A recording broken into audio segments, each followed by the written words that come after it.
باپ کی چپل۔ ایک چھوٹے سے گاؤں میں ایک بچہ اپنے باپ کو روزانہ پرانی ٹوٹی پھوٹی چپل پہنے دیکھتا۔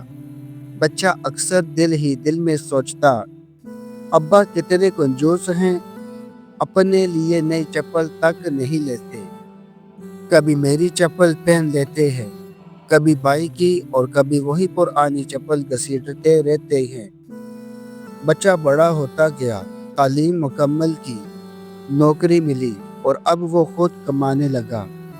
ایک دن بازار میں چپل خریدنے گیا، قیمت دیکھی تو ہچکچایا۔ دل نے کہا، ابا کے لیے پہلے نئی چپل لے لوں، میری پرانی ابھی کچھ دن اور چل جائے گی۔ اچانک اسے بچپن کے وہ دن یاد آئے، ابا کی پرانی چپل، اس کا اپنا شوق جو ابا کے پیسوں سے پورا ہوتا تھا، اور اب جب خود کمائی آ رہی تھی تو شوق پیچھے رہ گئے، ضرورتیں آگے نکل گئیں۔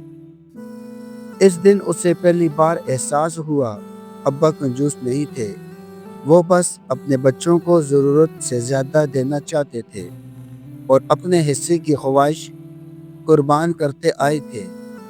ماں باپ کبھی کنجوس نہیں ہوتے، وہ صرف اپنے بچوں کی خوشیوں کے لیے اپنی خوشیاں قربان کرتے ہیں۔